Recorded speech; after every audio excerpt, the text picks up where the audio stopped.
Anyway, history waffle time. Because I love waffles. So let's be clear here. Waffles are more than just a bumpy pancake. The inclusion of the sugar and the butter in the batter and then cooked in the waffle iron means that the outside caramelizes, giving that perfect mix of crispy and fluffy. And of course, all those squares will hold a virtual cornucopia of toppings. In a recent survey, 4 in 10 Americans across all demographics said that they would choose waffles over any other breakfast menu item. But if you think of waffles as a simple treat, then you might be surprised. They go back farther in history than many people realize. And, well, there are more kinds of waffles than there are squares on a waffle iron.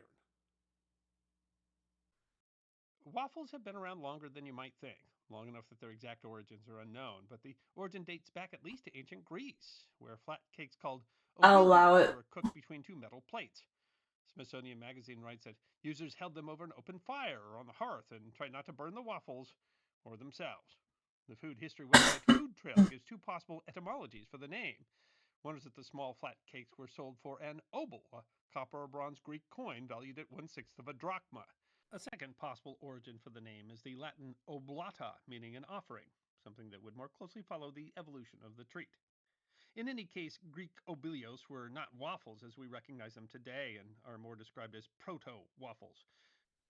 Food Trail explains these ancient obelios were savory, usually flavored with cheese and herbs, unlike their sweet Hmm. counterpart that is relatively famous worldwide today. Obelios were made from flour and water and possibly egg, but they lacked a rising agent, and they also lacked the square holes that defines waffles today. The making of obelios spread to Europe, but again, there was no rising agent. In fact, the waffle was spread via another mechanism, as a communion wafer. The website You Catholic explains that during the 9th and 10th century in medieval Europe, over an open fire, a cake mix of flour, water or milk, and often eggs was cooked between the two iron plates of the hostius or the oublious irons, the product of both becoming known as wafers. The former had iron plates depicting imagery of Christ and his crucifixion, while the latter depicted more diverse biblical imagery with a considerably larger size. The product was popular enough that, You Catholic notes, in 1270 an oubliette guild was formed. The website Tasting Table writes that by the 13th century they were a common foodstuff throughout the continent, enjoyed by nobles and peasants. You Catholic includes a recipe for a Parisian cookbook in 1393. Beat some eggs in a bowl, season with salt, and add wine. Toss in some flour and mix. Then fill little by little 2 irons at a time with as much of the paste as a slice of cheese is large. Then close the iron and cook both sides. Hmm. If the dough does not detach easily from the iron, coat it first with a piece of cloth that has been soaked in oil or grease. Of course, the problem of the dough sticking in the iron is still vexing today. While the wafers were often used as the host in Eucharistic ceremonies, the culinary website The Kitchen explains that during the Middle Ages and I Renaissance, hate when waffles wafers were stick in eaten by freaking all iron. segments of society, from peasants to kings, often consumed in connection with religious occasions and saints' days. They were sold by street vendors called waferers in England and gaufriers in France, who congregated outside churches. The culinary website For the Tasting start of History it, yeah. praised That's what it looks the like. development of the Or, waffle not like maker. strictly It nan, later brought but back many spices from the Middle Ages, similar? including cinnamon and ginger. Tasting Table concludes cooks began spicing up their oubliette batter, and it should come as no surprise that they overtook the traditional bland wafer. Designs of irons used to cook Nan's good, obelios became though. quite fancy. The Smithsonian writes historic wafering iron designs indicate that, like today, the irons could be given as wedding gifts or personalized with heraldic crests and symbols of pictures or animals. The move from those fancy designs to the familiar grid design came in the 15th century and was likely originated by Dutch waferers. The familiar grid was shown clearly in art during the 16th century. It was this pattern that gave waffles their name. The etymology of both the word wafer and the word waffle likely dates from the Middle Dutch or Middle Low German Waffel, which means honeycomb. Hmm. However, these are still different than the waffles that we know today. Notably, they lack Okay. rising agents. In fact, the rising agents used in making modern waffles, baking soda and baking powder, didn't become available until the 19th century. First use of rising agents began likely in the 16th century when waffles were made with yeast, particularly brewer's yeast. The difficulty in using brewer's yeast, often referred to as barm, showed I'm that not a really sure how to 19th century describe British nan. recipe that required that the batter be covered and set by a fire for 2 hours before being baked in the iron. The recipe was rather rich, including a half pint of cream, a quarter pound of butter, a half pound of flour, and 3 eggs, as well as a spoonful of fortified wine. Although often associated with the Dutch and the Belgians, waffles were popular throughout Europe. Food Trail explains by the 16th century, most of the Parisian pastry cooks were established in the Rue de Oublier in the city. By night and day, apprentices would set out their oubliette and other small cakes, crying, Voilà le plaisir, mesdames, or here's pleasure, ladies, which led to oubliettes being given the popular name of plaisirs. That tradition continued into the 20th century. Waffles were popular among the Dutch and were encountered by the Pilgrims during their time in Leiden. Time magazine notes that waffles came to America among the earliest settlers. Waffles arrived in the U.S. with the Pilgrims, who sampled them in Holland en route to Massachusetts.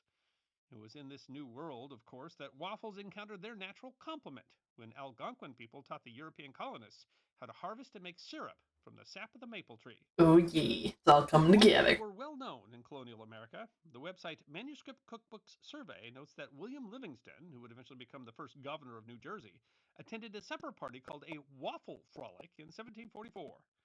Thomas Jefferson became fond of waffles when he was U.S. Minister to France, and legend claims that he brought the first long-handled waffle iron to the United States. And the Home Baking Association writes that Jefferson served his secretary, Meriwether Lewis, a yeast-leavened waffle sometime between 1801 and 1803.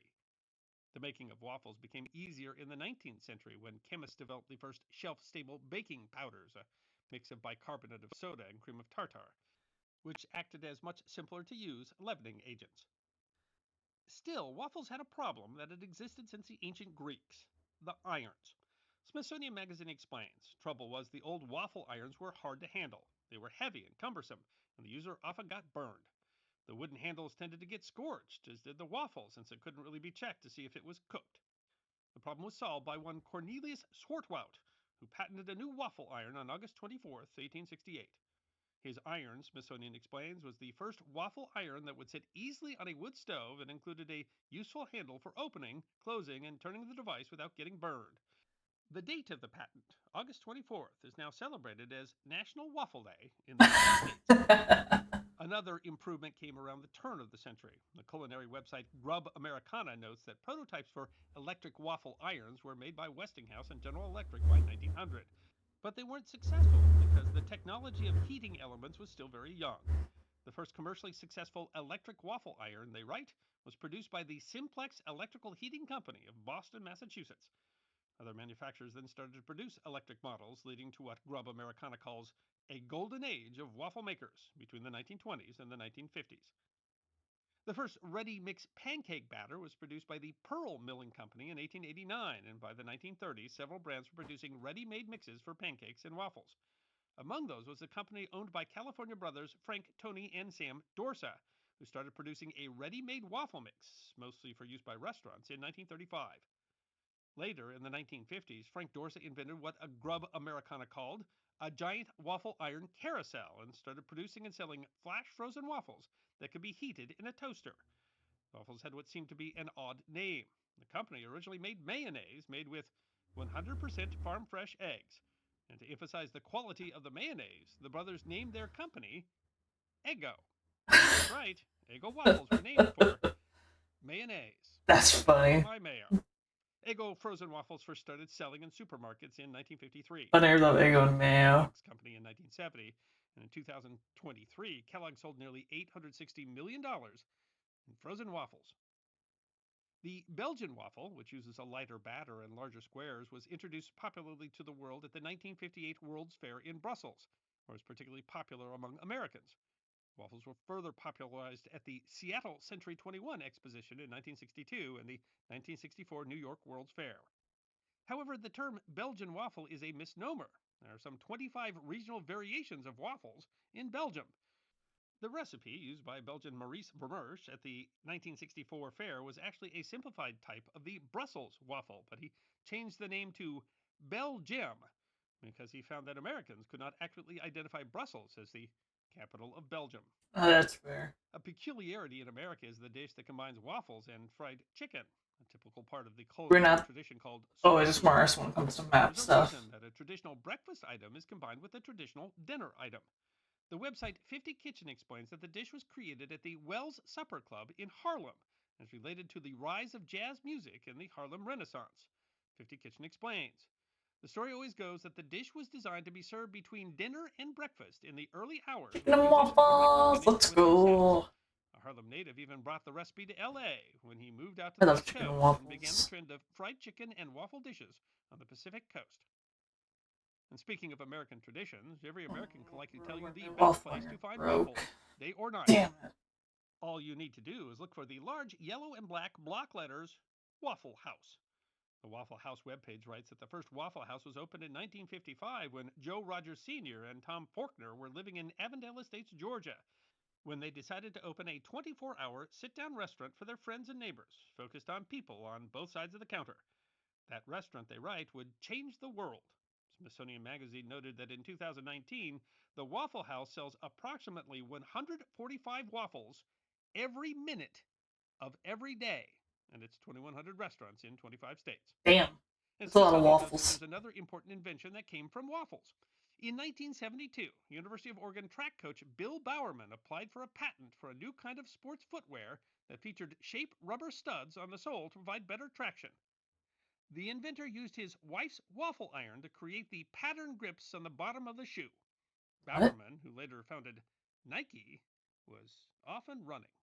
And of course, waffles aren't just an American thing, they are beloved throughout the world. Germany has a type of waffle that's made out of potatoes. Japan has a type of waffle that's shaped like a fish and A filled with waffle bean out of paste. potatoes? While August 24th is National Waffle What? Day in the United States, March 25th is celebrated as International Waffle Day in Sweden, Norway, and Denmark. Sweden's been eating waffles at least since the 15th century, but the reason for March 25th is because that is the date on the Catholic calendar called the Feast of Annunciation. Celebrates the time when Angel Gabriel showed himself to the Blessed Virgin Mary. And in Sweden, that feast day is called Vårfrudagen, which sounds very similar to Waffeldagen, which means waffle day. And that similarity of sound is the reason that the feast is now celebrated by eating waffles. So it seems like you can find some version of a Waffle House wherever you go in the world. I hope you enjoyed watching this episode of The History Guy, and if you did, please feel free to like and subscribe and share the. That was interesting.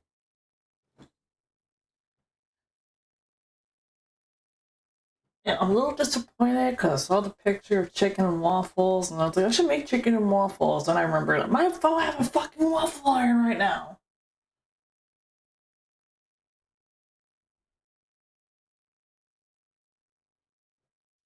Because mine decided to break and die. The audacity to just break and not work.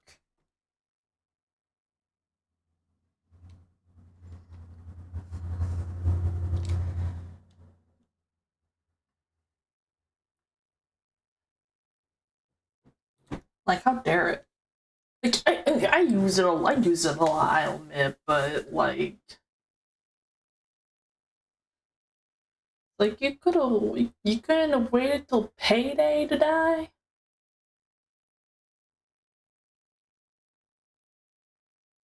Please.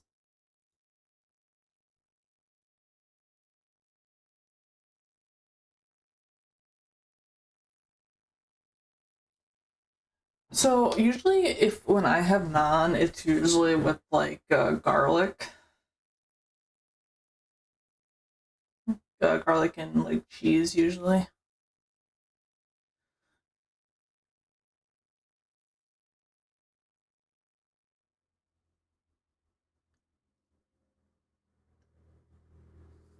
So I usually get mine from the store. I'm not gonna lie. I've never gotten to have like authentic naan. I'd love to, but it's just not available around here. It'd be cool as hell if it was though.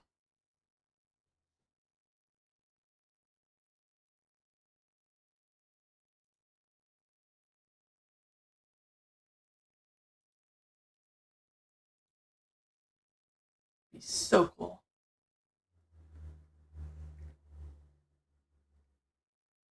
Pult? What's pult?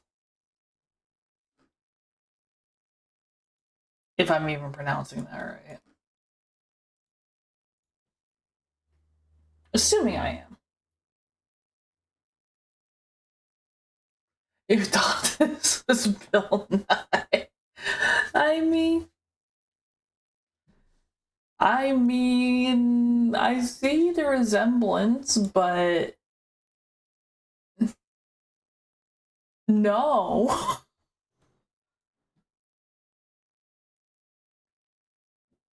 Bill has a longer face.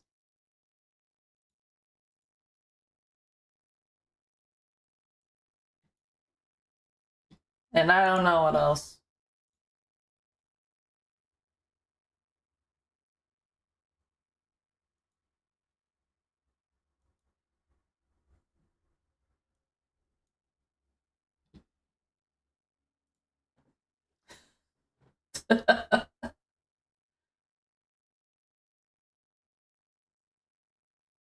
All right. I think we'll do